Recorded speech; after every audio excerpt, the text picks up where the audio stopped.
Welcome, everyone. My name is Corrine Heck from Details Flowers. I'm so excited to have you guys on here live for our February Details University Live Masterclass. I have the great privilege of spending a lot of time with Kelly over the years, and I'm just so happy to introduce Kelly Shore to our Details family. Hi, Kelly. How are you Hi, doing today? friends. I see so many of my flower friends in the audience. This is awesome. And Karine, it is such an honor to finally get to sit down and talk with your audience. We have been crisscrossing the country together at different conferences and trade shows and through mutual friends. So we have a lot to chat about.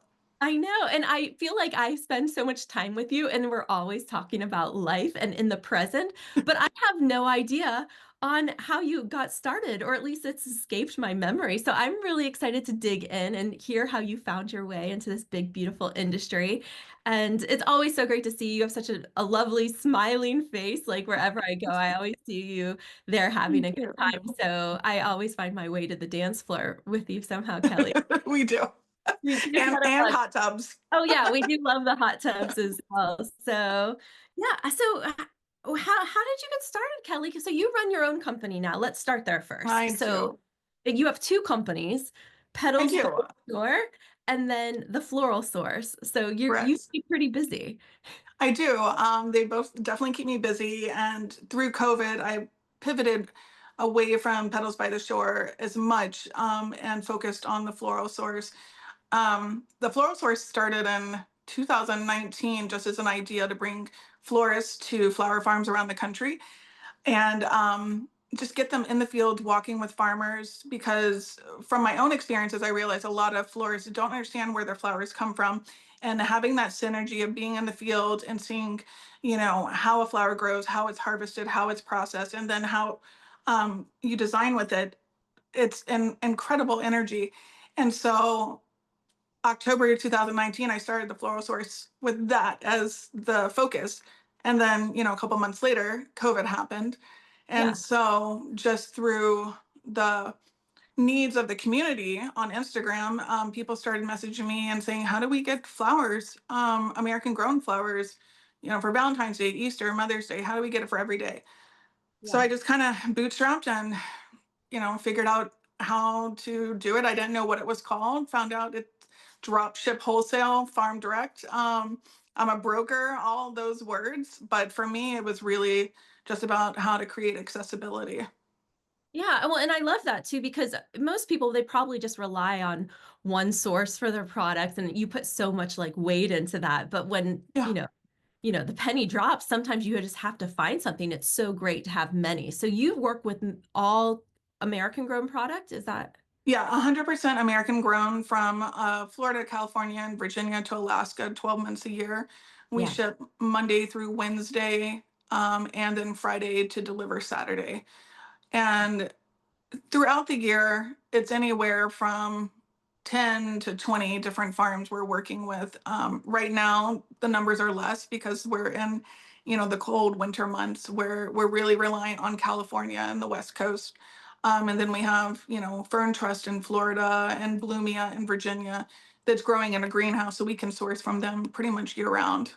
Yeah. Well, some parts of the country, I think isn't what today is like the coldest day of the year. It's like Yeah, negative it's two pretty or cold here something. in Maryland. Yeah. So most of our farms here in our local area are definitely hunkered down for winter. A lot of them did grow in crates, especially after the tulip workshop became such a big focus among the growing community. A lot of our local growers grew specifically for Valentine's Day. But I think that then they kind of rest until we go into our crazy season, which could be April or May, depending on the weather here. But Yeah. that's for most of the country, from here to the West Coast, depending on climate. Yeah, well, I love that people are doing more to source locally grown because I think that most people think that all the product comes from South America, and a good chunk of it does. I think over 90%. But Yeah. if we can support those local farmers and those local growers that grow some amazing products Oh, throughout the incredible. year, what better way to bring that into your local community and supporting other Americans? So I feel like it should be the forefront of what we do here as like florist and also Yeah. sourcing local product. What are some of your favorite things that you can get from seasonally throughout the year? Um, I mean, we're really not super limited here in the US. Mhm. It's really about a mind shift. You know, we are a global economy, we are a global industry. So if you've only been sourcing from traditional wholesalers your entire career, you aren't told no, something's not available. Pretty much, 12 months a year, you could get whatever you want. You can get Japanese sweet peas, you can get, Dutch tulips, South American roses, just gorgeous product. Um, and then a lot of times we forget, well, a lot of those same things grow here. They're just going to be different times of the year. So understanding seasonality is the big piece and not being so tied to a specific variety or flower and working more in colors and season is really how a designer can be successful in sourcing domestically. Because it is, if you are going on a traditional mindset of I can get whatever I want whenever, then sourcing local and American grown is going to be very challenging and frustrating for you. So it all starts with understanding what grows here. And that starts in our own communities, getting on everybody's availability list for who grows in your community and just starting to teach yourself, keeping logs monthly and just trying to source a little bit each event or each week so that you can learn. Because Yeah. understanding what it's like to get flowers in a bucket from your local farm versus going to a wholesaler, it's traveled across the country on a truck and it was harvested probably a week to a week and a half ago by the time you get it. It's two different animals that you're dealing with completely. Yeah, and I know that there's been a shift, a lot of brides are requesting only, like, locally grown flowers, or maybe that's one of the conditions, so it's Yeah, a there's a lot. There's been a huge surge in just the voice out there on social media, and social media has been a great cause and outlet for local farmers and florists that want to design with domestic product, just to share the different beautiful varieties and talk about why origin matters. And it's really important just as consumers that we have choice. You know, that's the biggest thing. Just like we go in the grocery store, and especially as moms, we're looking for the dirty dozen, especially with our fruits and vegetables. We want that option too, that when we go buy our flowers, we know where it came from, that it's specifically labeled, or we know the person that grew the flowers when we go to the farmer's market, you know. Understanding and having choices, it's really just empowering as a consumer. Yeah. Well, I love that, and I love that you had, I first saw you doing all those trips to Alaska and visiting all the peony farms. Yeah. I'm like, "This is something I can really get interested in," because I would love to, A, go see all those peonies and B, Oh yeah.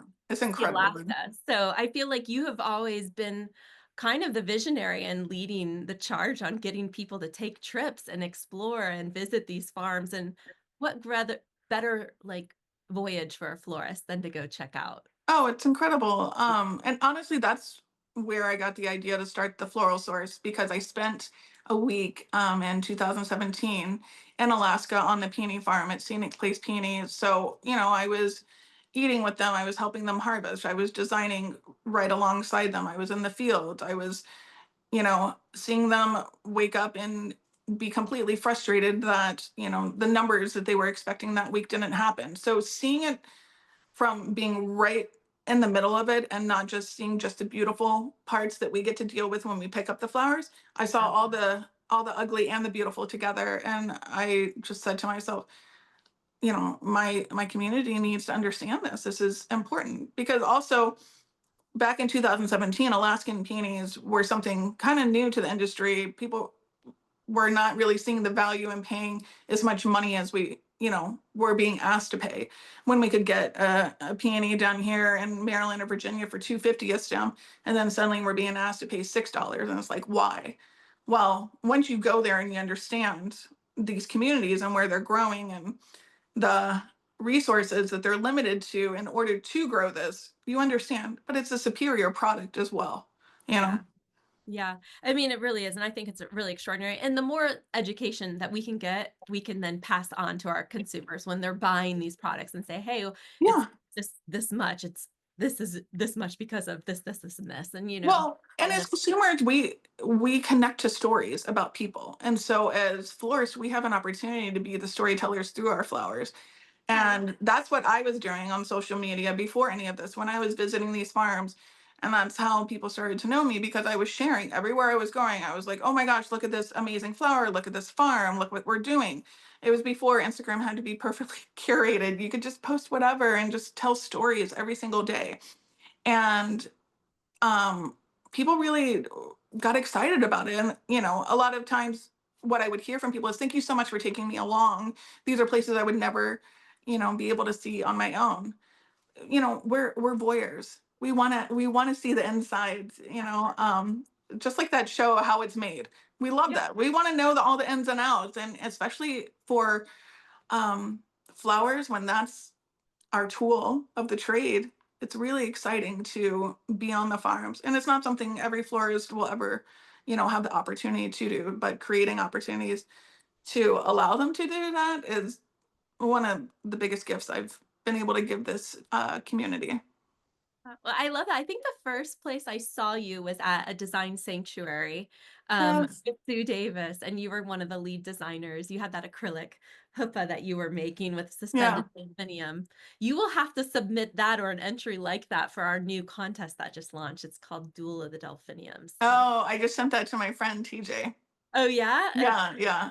get in there. It's a cool concept that you're doing. I Yeah. love it.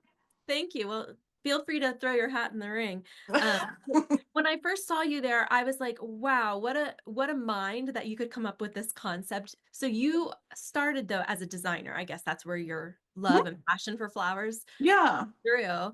And I guess, and also I feel like at a university or a college, so you have a profound love for education. So we have that in common. But tell me, how did it start? Like, how did you dive into flowers? And Sure. I was 19 years old. I was a junior at the University of Illinois in Champaign, Urbana. I was an RA, and that was paying for, my room and board. And but I was always creative. I had gone to college to be a National Geographic photojournalist. Had kind of lost my footing, and then was kind of lost. I thought about being a art therapist. I thought about a million different things, and then I walked past this flower shop, and there was a help wanted sign, and it was twofold. One, I hopeless romantic, and I love '90s rom-coms, and there was this movie called Bed of Roses with Christian Slater, and it was yeah, about flower shop romance and all that. So one, that definitely intrigued me, but I got a two, lot of people into the industry, Kelly. I don't know if that. it's a great movie. I still have it on VHS. But also the idea of getting to work with my hands, when that was something I had done my entire life in different mediums.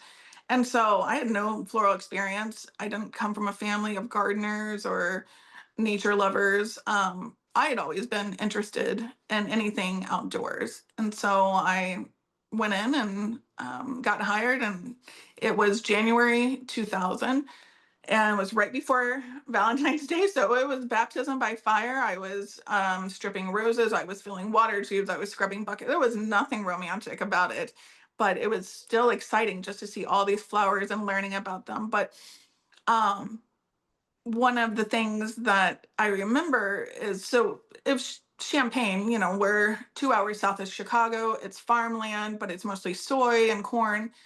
And at that time in 2000, there were no flower farmers. Local flower farming wasn't a thing that anyone talked about. We romanticized and idolized that flowers came from all over the world. That was sexy. And I remember being in the shop one day, and a local gardener called and asked if we wanted to buy her flowers. And I remember the shop owner just being like, no, thanks. And we just, in our minds, we were like, well, those flowers aren't going to last, like what, daffodils or whatever. But now look at us. We love crazy, cool daffodils, and those are the things we vie for. Um, but I only knew imports. And then, I went on to graduate. I got married. I went to grad school to be a teacher. But along the way, people asked me if I would do their weddings, and just like every, story of how a florist gets started, you agree to it, having no idea what the heck you're doing.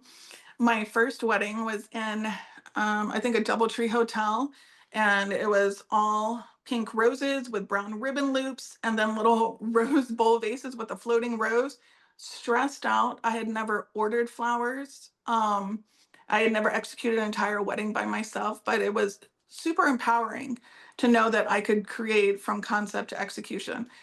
And but I was, it was East Central Illinois. I didn't think I could make money, doing it. I remember I made $200 off it and I got to attend and I thought that was super fun. Yeah. But Yeah, well, but awesome. but not anything that I could pay the bills with. Yeah. And then I got my master's in elementary education and a certificate as a reading teacher. But the recession happened and we moved from the Midwest here to the East Coast, and it was hiring freezes everywhere. And I had a new baby, and I went and substitute taught for one day and made $85 and daycare was 75. And I was like, this doesn't work.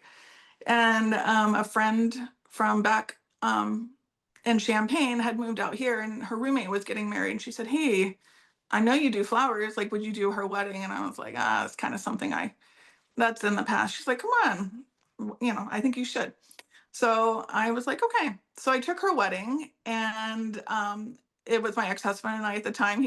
I made him my one employee, and Yeah. we, you know, had my sister watch my son, and we went and did this wedding on a yacht, and it was crazy, and we learned, the hard way about so many things. But then word got out, and I was doing craft shows and wedding shows, and I just put myself out there, um, and kind of just said, I'm going to take whatever comes my way, and had no business plan, no idea what I was doing, didn't know how to price. But then I joined Chapel Designers. And that was really when, I suddenly had a community of like minded people that I could pick their brains and say, how do you price? How do you design this? And then, the ball just started rolling from there. And we all kind of came in the 2010, 2011 era. We were all either coming from grad school or leaving careers or new moms, and we were doing it in the home.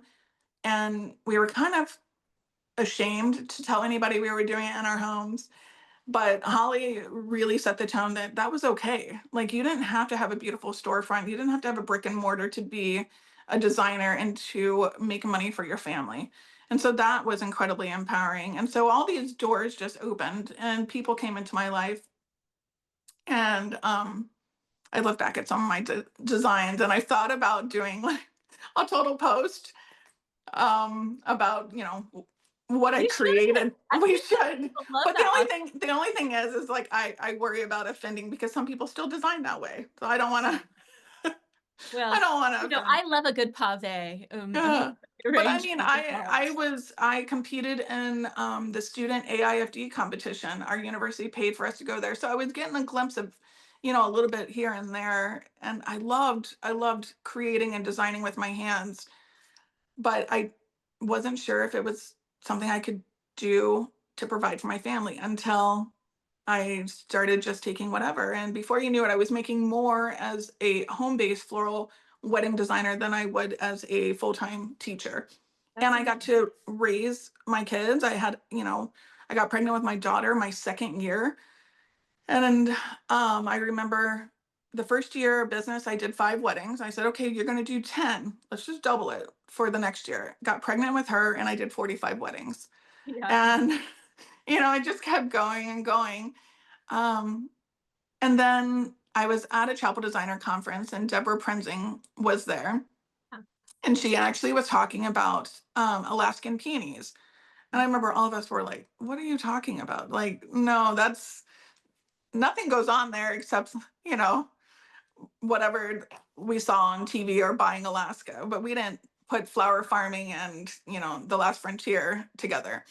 And so I was super curious about what that, looked like. And also she talked about Erin Benzacane at Floret had started, I think, on Instagram, the hashtag Seasonal Floral Alliance.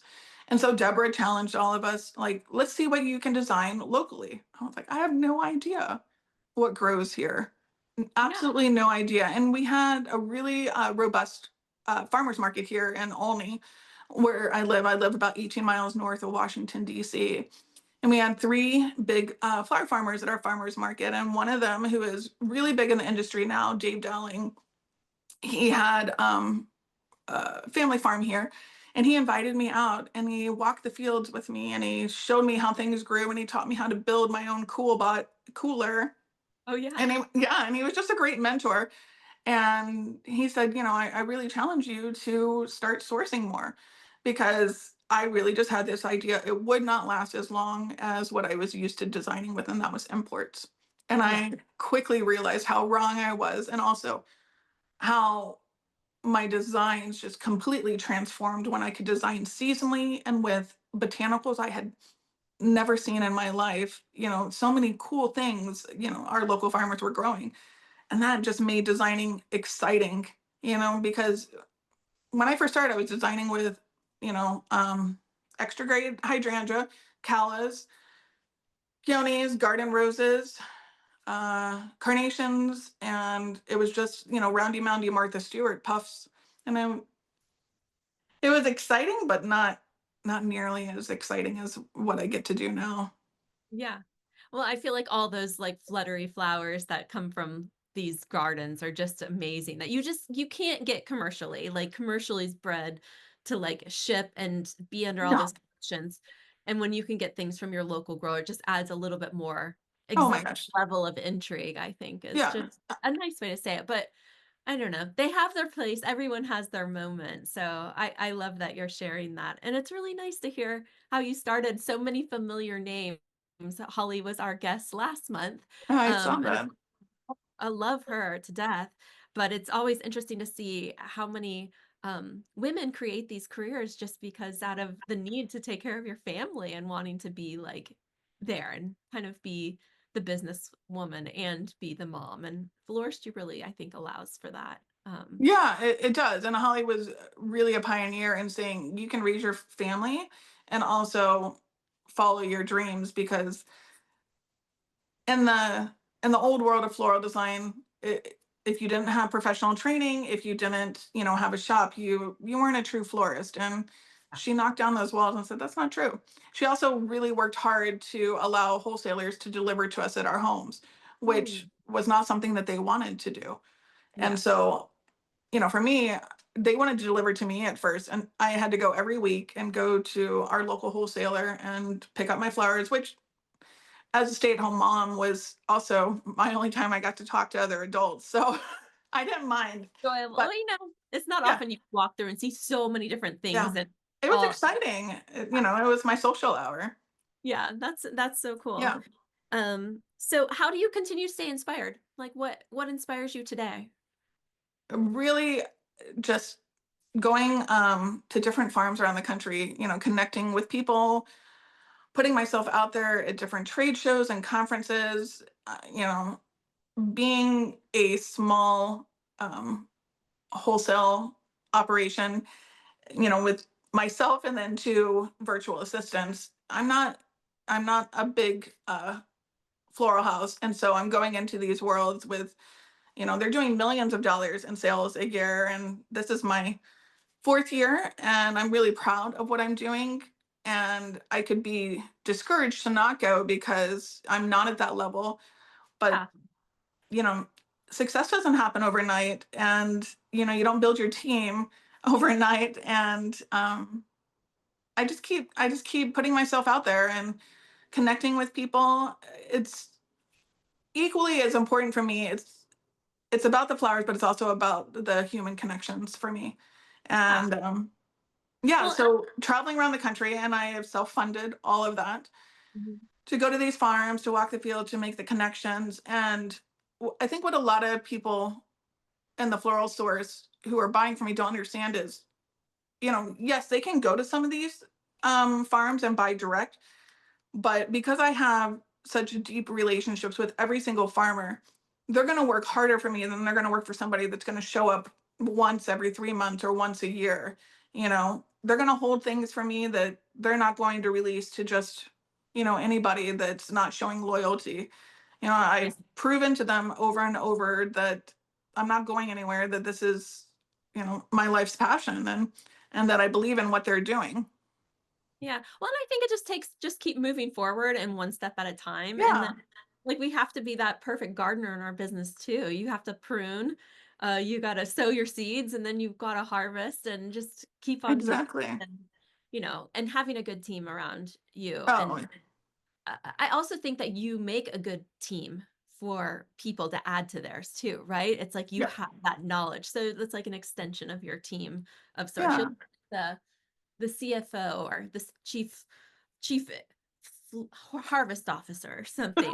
No, what it is. But Well, and why I don't have a big team or a fancy office or a wholesale house, I consider, my team to be the farmers across the country, who I'm working closely with. I'm texting, I'm, emailing in the middle of the night and saying, hey, I'm looking for this, or I need you to fix this problem, or, where's this package? Yeah, there's a lot of putting out fires and troubleshooting behind the scenes that the florists don't see. And yeah, so this isn't just a 9 to 5 for me. I mean, most of my customers have me on text or emailing me, and you yeah, know, I'm not the best at boundaries in my business because I want I want to you know fix yeah. problems and I solve understand. things. I Yeah, still so have I'm one of those answering from all emails at the time. Yeah, midnight and text, and you know but when you're running your own business and you're very small, you want to make sure that you don't miss anything. And ab so i I try very hard just to maintain really strong relationships with my sources and my clients.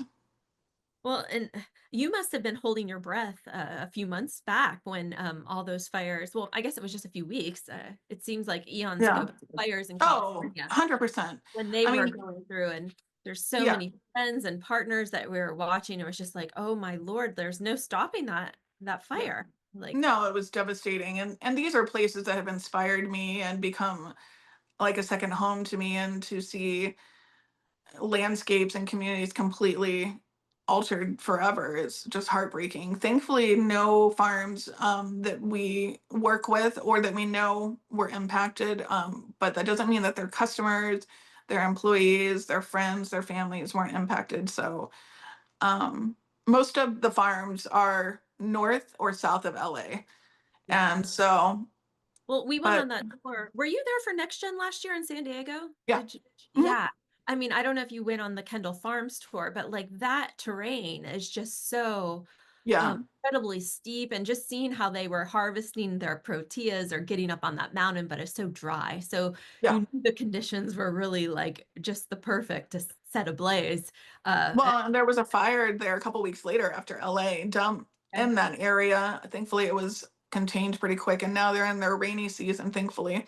Yeah. But yeah, I mean, these are Milano has had fires come right up, to the growing lines. Every single farm is at risk.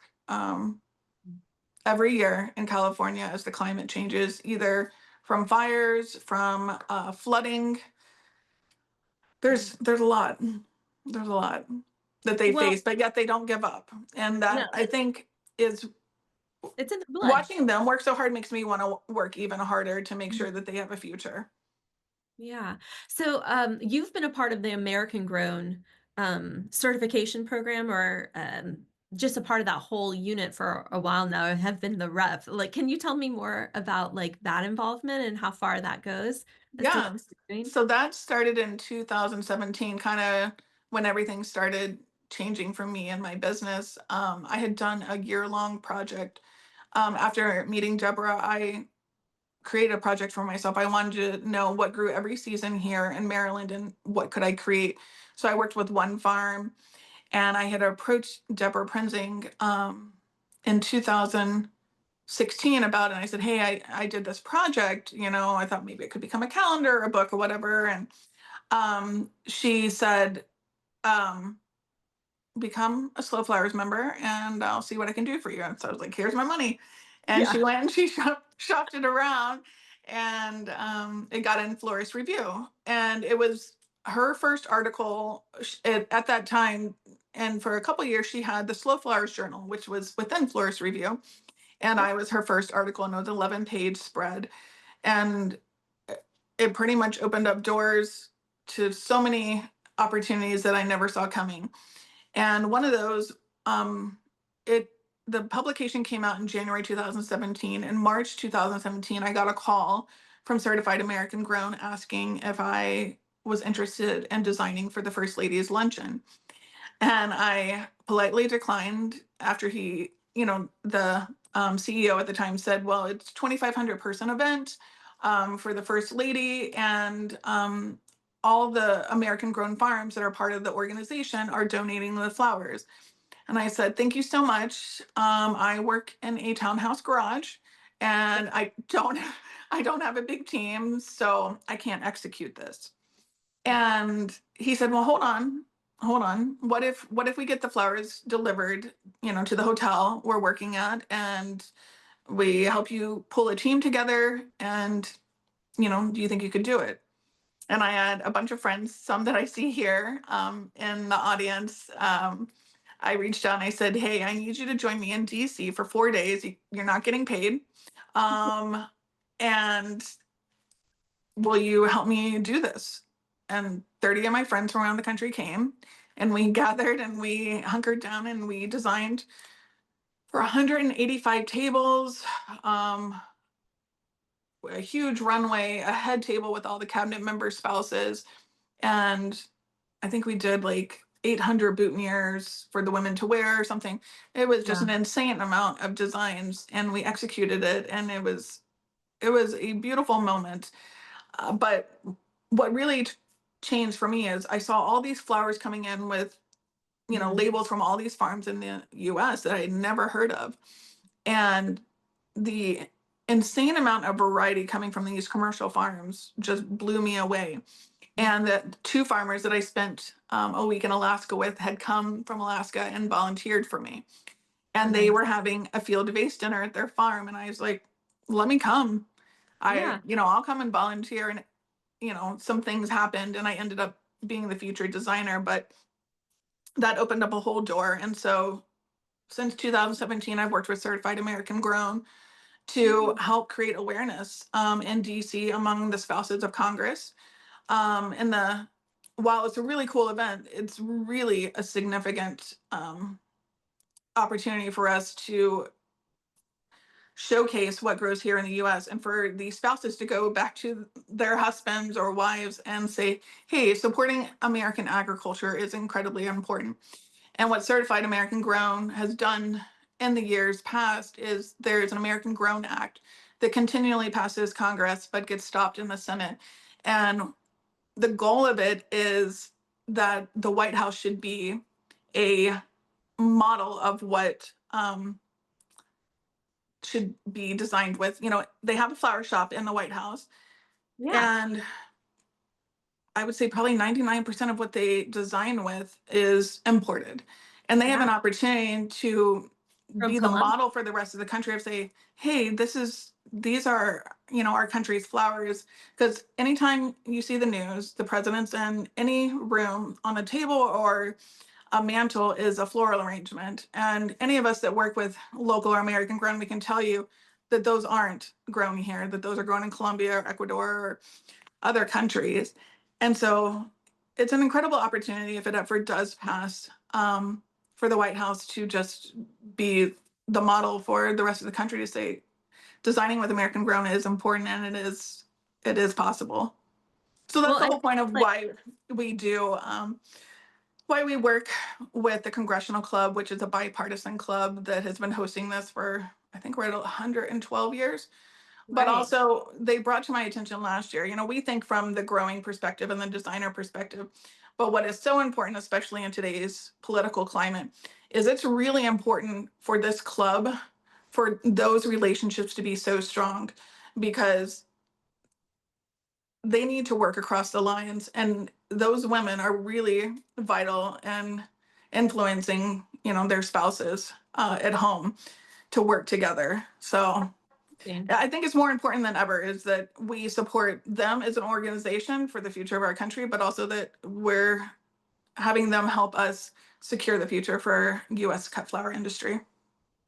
Well, that is really so much to unpack, Kelly. Like that's really it really is very deep, but I feel like it's a necessary component into all of our, we have to make that our request. So I'm really excited to be on the team here for the I first know. I'm so excited you're luncheon. going to be there and get to see, um, one, the relationships that we built with the congressional spouses and how much they see the value in what we're doing. And one, to see the amount of flowers and how you can execute an entire event with American grown. Because Yeah. most florists have never even fathomed that that's a possibility. Yeah. Well, I feel like we have to just support our brothers here at home. So like I think that we've got some good asks to make, and I'm going to be doing my best to network with all of those congressional. Yeah. I know you are. Mountains. Yes, I'm up for the challenge. You do attend a lot of SAF events too, because I've seen you at the Congressional Action Days where we go and speak on Capitol Hill. Mhm. And you're always at conventions. So where else will we see you at this year? Well, this Sunday I head to SAF Next Gen. Okay. So we will be there together. And then from there, I'm heading to Grand Rapids and presenting for syndicate sales at the Great Lakes Floral Association Conference. And I'll be doing a presentation on designing weddings with local and American grown. And Wow, then I'll be hosting a centerpiece workshop with all American grown product. amazing. I love Yeah. that. And you do a lot with the Philadelphia Flower Show or have done bits and pieces Um, from time to I time? I sponsor Jennifer Reed of Jennifer Design Events for Me. multiple years now. Yeah. She's incredible, and she is really an incredible advocate for local and American grown farmers in the Pennsylvania, New Jersey area, and then also and coming with me on so many of my retreats and workshops, she's been able to network with these farms and seeing the value in it. And so she has an opportunity on a huge scale to bring visibility to all that they are growing too. So yeah, but I'm there every year. No, I think it's so, so great. Uh I'm so excited about the First Ladies Luncheon, I can't tell you. So give me any tips and tricks to anybody out there on what I need to pack or wear. And then can I bring my snippers? Like, am I supposed to bring like my shears and things with me? I So guess you are not in the White House. You go nowhere near that. okay. Um, Yeah. I know. Um, so you can bring whatever as long, works on a plane for how you're I packing. won't get you into any trouble, Kelly. I promise I will No. my best We'll behavior. keep you in line, Green. We'll keep you in line. I Um, know, I'm gonna need that. But, yeah. yeah, so I'm just excited. I love that city. I know you live, like, right there in the heart of DC, but it's one of my favorite places to be, especially I get 2 opportunities to see the cherry blossoms this year, so now, you Oh, know good. Not why you're here. No, Um, not it's probably too cold. well, hang on. That's well, we can't say the date. Um, Yeah, but you might get lucky and see it. okay. Last year I did, and it was phenomenal. I love it. So as far as, clients and florist education, how Mhm. do do you have any tools or other things that you would suggest, to especially new florists, on how they can incorporate more American grown into their like daily selections? Like, is there a list of where they can go in their local area to local growers or, um, Well, there's a lot of cut flower collectives that have popped up, and especially since COVID. It depends on where they are. A lot of who have found me and who source from me, the most are designers that don't have farmers or collectives in their area, and they're not close to wholesalers either. Um, there's a lot here in our community of growing. We have a lot of local wholesalers too, but I would say most every state has some sort of growing association. So starting, um, looking online and just putting in your state and growers or local flowers, start talking to other designers, get on their availability list. You'd be surprised. I mean, I had no idea until I went to my farmer's market that there were 3 growers in my area. And still to this day, wherever I travel, people are just not aware that growers are in their community. So you got to do the work. If it's of value to you, then you need to do a little bit of research. I know that Deborah Prenzing on the Slow Flowers website, she has a directory. I believe at least she did years ago. Floret did. ASCFG should have a directory of growers. You can always reach out to me. I see a lot of people putting different co-ops and collectives in the notes, which is awesome. Um, if you're looking for a collective or a co-op to source from, message me. I have connections pretty much in every state that I can help you troubleshoot that. But really Help you start with that. locally. What'd you Yeah, say? I said, "But Kelly can help you with that," Yeah. and to reach out maybe to the local, but if you're wanting to find something unusual, like, they can have it all shipped just the same way as you can import other products, correct? Yeah, we ship, plenty of things, but there's a lot of items that don't ship well or don't ship at the same time that they're growing it in your community. Um, so, seasonality regionally is something to learn as well. And that's not something it's overwhelming. It's something that's taken me years to learn. Yeah, And then with climate change, everything that was pre-COVID and before, the yeah. climate started changing so drastically. I mean, I used to have a year-long list that I could tell you every single month what grew, from our commercial farms, but all of that got shot to hell with COVID, with the farms losing plant material and not being able to replace it. Or with Um, them shutting down or not being mhm. able to Oh, for sustain sure. business, so I mean, we lost since 2020, we've lost two major farms. We've lost Ocean View, which was a huge stock grower, and last year we lost Sun Valley, which was a huge shock to the industry. They grew infinite amount of resources for us, but we've also seen a surge in micro farming and family farming in our communities, and so there's incredible amount of options out there. And local farmers are working together more and more each yeah, year to create accessibility to their local designers who don't want to drive all over God's creation every week to go pick up. So they're creating services to deliver to local hubs, or they're working together to have co-ops and stuff. So start doing your homework. And if you don't have growers in your area, or you don't have a co-op, or you know, maybe encourage your local designers to go in to work together. One person goes and dries whatever the hour and picks up for, all of, people in your little network. There's different ways to make it work. yeah, we've been, for a number of years now, I've been toying in the back of my head that it would be really good in our search database to have, like, I wanna find what products are in, like, a 10-mile radius of where my Yeah. location Well, is, and there's that's very also complicated, but there's farmers, yeah, rooted farmers. Mhm. rooted farmers. That's an incredible resource as well. And I Yeah. think that the designers, from what I understand, can also order the farmers upload their inventory, but Mhm. there's no shipping component to it. It's just for local pickup. Yeah. So there's a lot of resources, more than I could have ever imagined would come about when I first started sourcing locally in 2014. So, Well, and we were a part of Slow Flowers for a little while there because we had quite a pickup in florists that had their own farms where they were growing their own mhm, product, similar to how Holly does on Hope Flower Farm. yeah, Like he just had a nice selection of different things that she could grow, and then she supplemented with the imports. But yeah, it's a whole different way to sell, like that storytelling and selling. I yeah, grew these flowers for your bouquet, or, yeah. when Meghan Markle got married, they went and picked flowers from the Queen's garden to incorporate it, and, like, that sounds so special. Just sounds a little more special, so however And you can and tell that capturing place story. and time is really important, especially to a bridal story, or to a wedding story, you know. And that's one of the things that you can sell as a florist. Why does it matter? Well, your flowers are capturing, you know, the time of year, and they're capturing the place of where you're getting married. So, and Yeah, people love a good story, and they want yeah. it. They don't want a sterile transaction.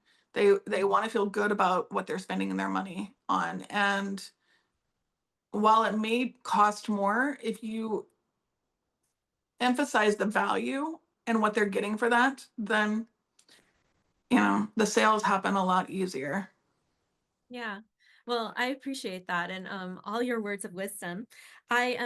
If you guys have any questions for Kelly, you can always reach her on her her website and her Instagram, which recently with the tariffs, your Instagram was blowing up. We had asked you to Woo! be Yeah. like our guest, and then I was like, oh my gosh, like look at this conversation. So I love a good bit of spicy Yeah. internet. It So definitely it yeah, brought out all the viewpoints, but for the most part, it was a great talking point. About awareness. Now, while it didn't happen, the tariffs weren't placed on Colombian and Ecuadorian product. It doesn't mean that things aren't coming. yeah, And the whole point of it was to say, don't wait till these things happen. Like, know what your options are. right. And really, it was just a last minute post I made one night. Laying in bed because I was in all the Facebook groups and people are freaking out. And I get my updates on my phone from New York Times and Washington Post, and I'm seeing, the threats coming in, and I'm like, we're a month out from Valentine's Day. Like, what is this going to do?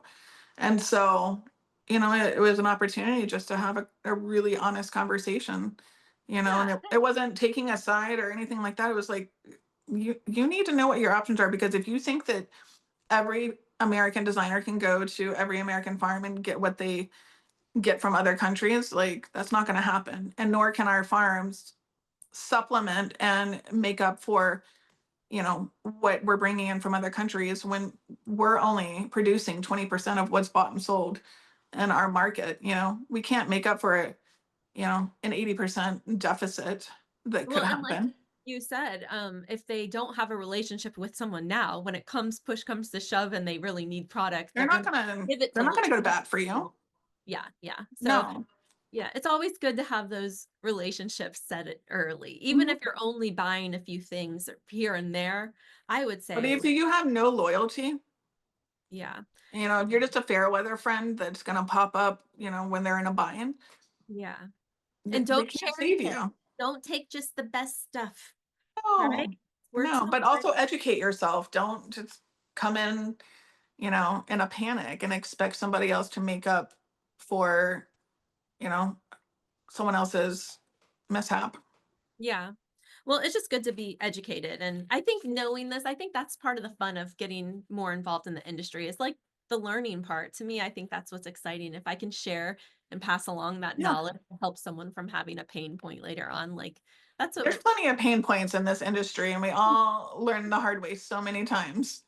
And yeah, so if we can help each other, not have those painful learning moments, then, I think that we are stronger together. very well said. Wonderful. So now we've gotten to the portion of the masterclass that you have no idea about, but it's our rapid fire. Kelly, Okay. are you ready? I'm ready. Already. Okay. What is your favorite word in another language? I would say amor. Very nice. That's a lot of people's favorite Is word, it? and it's the only one I can ever think of as well. So here, I put you on the spot. What is your favorite drink of choice? Oh, I've been drinking a lot of water with lemon lately, but if I could drink coffee and dirty chais all the Oh, time, I very. would. Dirty I'm chai is dirty chai is like my go-to Starbucks drink. very nice. Grande. Yeah. No. Yeah, with coconut milk. Okay. What is your favorite flower? That is a very good question. It depends on the season. Mhm. So for winter, it's amaryllis. For spring, it's lilac. For summer, it's the peony, and for fall, it's the dahlia. Wonderful. I love it. I like that you did that. Um, what's one item you can't leave home without? My sound machine. Well, if I'm traveling. Oh, so you need the murmuring of nice or Yes. ocean waves? Yep. What is the sound, Kelly? It What is. It's the white noise. I survive on white noise. But I what travel so much that I have to have my sound machine and a heating pad. I love a good heating pad. I yeah, These are I fall asleep listening to Severance these days, like that music and that show is just so, so um, what is your favorite season? Summer, spring, winter, or fall? It's a toss up between spring and fall here on the East Coast. Are you a Gemini? What are you? Virgo. Okay. Virgo. Morning or evening time? What's your pleasure?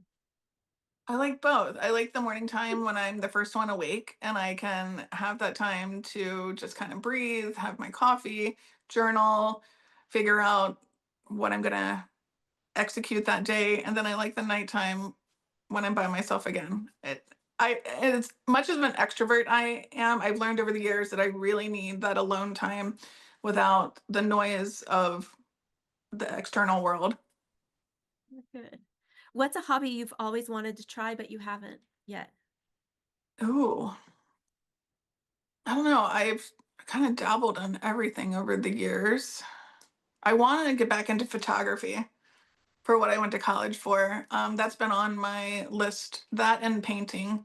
I was really big into painting and drawing growing up. So getting back into the creative things that are not just for business. Yeah.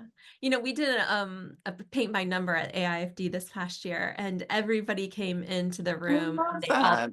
sat and painted, and you'd be shocked at how many florists enjoyed that session. Like Yeah, they really enjoyed it. I think it's a different medium, but we're all artists, right? Are yeah, you more of a thinker or a doer? both. Both. I feel like I'm dual. You have to pick one. No. I'm both. I think way too much for sure. Um, but once I think and come up with an idea, I'm pretty determined to make it happen. Okay. You like only the good ideas, right? So no bad ideas. Yeah, none. A place you would most like to travel to? I've always wanted to go to Bora Bora. I want to stay in one of the huts with the see-through the glass floor. Okay. Yeah, that's been on my list for years. Very nice. What is for dinner tonight? I don't know. I have Green Chef. Oh, so you So really don't know. It's just like you just open it up and then that's what it is. yeah.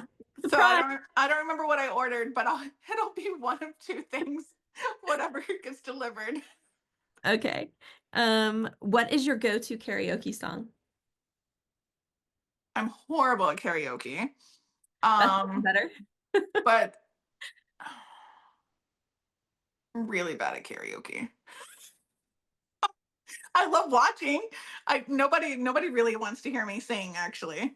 So Okay, I'll let you know. maybe we can go together and we can figure out what my go-to song is or should not be. Okay.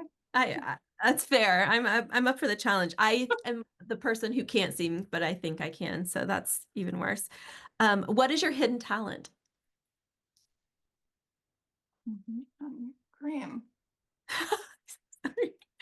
We added like I would say my hidden talent is ending up at the right place at the right time before there are long lines. It's like my superpower. I will okay. always end up in the grocery line before there's like 40 people or in line in an amusement park. So I would say that's my hidden talent. No, I'm going with you next time. What's a song that always puts you in a good mood? Oh, I love music. I don't know if there's one song. It depends on. I'm really bad at this. I don't have definitive answers. Depends on the season, on what time of day it is, morning and night. You like them What's all. my mood?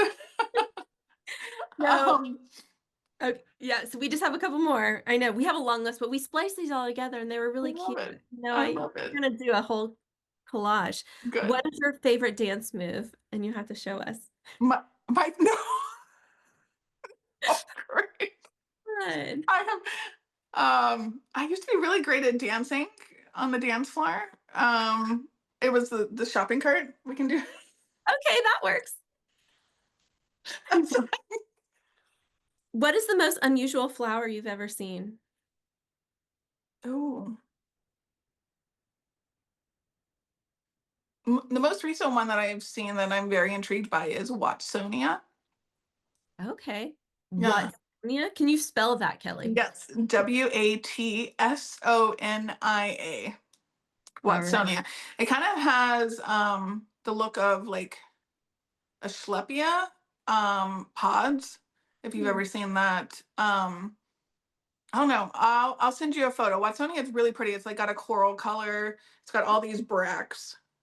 very nice. It's My cool. neighbors at the HOA meeting last night were talking about a century flower that had been in bloom, and someone chopped it off because they didn't like the stalk, but it only blooms like once in a century. So the whole HOA was like, Oh no. got it. But I was like, Yeah. I don't know what it looks like. It only happens once a century. Um, Whoa. okay, last question. What would your superpower be if you could have one? And You're like Kelly. You can only pick one. Um, I think maybe mind reader. okay, that's a good one. Yeah. Yeah, that that could be bad though. You know, have you seen What Women Want with Mel Gibson? I mean, Oh, that's a good one. Yeah. so cute. Yeah. I love There's it. good and bad to every superpower. Yeah, I think so. No. Well, I feel like a superhero because we got through this interview with flying Yay. success, and Oh, I've learned so much. So thank you, Kelly, for sharing your thank you for knowledge. having me. And thank you to everybody that wanted to come join us. That meant a lot. Yeah, well, it was great and so informative. When are we planning this like field tour? Like what's happening here? We need to plan Well, things. we do have the one that's on the website for Resendez in May of this year, which 99.9% I'm postponing to next year. Just when I'm postponing, I'm wanting April next year. I realized after launching this that May is a really bad month for designers. And while it was the only option I was given from the farm, I should have thought through it more and really pushed for the next year. But I wanted to do something this year. But also this year it's a bit tricky. Everybody's facing some sort of challenge. And there's so much unknown that I think we're just going to take a pause on retreats for 2025. I may have some upcoming workshops with different farms, but it'd be more like 1 or 2 day, but not like my fully immersive 3.5, 4 day ones. We'll bring that back in 2026. But Well, I'll I definitely have something. I can't go a whole year with not doing something at a farm. if it was up to me, I would really love to take a trip to Alaska, I think, you know, and maybe Oh, throw in a little bit of whale watching. We can try to put a big like flower crown on a jumping humpback or something, you know, I don't know. I think I will bring back Alaska. Alaska is a really expensive trip to plan Oh, really? and Yeah, I guess. execute. Well, between there's just so many factors. Car rentals are really expensive there. Getting there is expensive. Food is expensive. Oh, So it's something that we've done multiple times, and it's one of my favorite retreats that we do. But just looking at where people are this year, I think in the next 2 years, I'll bring it back for sure. But I'll be there. I go every summer. So if you want to join me, I'll be there in okay. July. Hey, I've got some good schlepping boots and get in the muddy. I love that. So Oh, it's so beautiful there in July. Yeah. yeah, I think Yeah. so. Well, Yeah, thank but we'll bring it you. back. I'm excited to see you many times this year, Yes, and I'll see you Sunday. I know I will. So I will give you a big hug. But thank you everyone for tuning in. This has Yes, been really thank y'all. And anybody reach out. You can DM me, you can email me. If you are looking for local farms in your region, if you are wanting one-on-one help about how to source, if you're wanting to source flowers and don't even know where to start, we can get a surprise box out to you this week. awesome. I love that. Surprise. Yeah, Awesome. Congratulations. And thanks, guys, for tuning in. And we will see you next month. It will be here. And oh, apply to be in our Duel of the Delphiniums contest, our Battle of the Balloons. 100%. So, yes, I Awesome. hope I can Thanks. on it. But there we go. So thanks, guys. Thank you, Green. All right. Bye.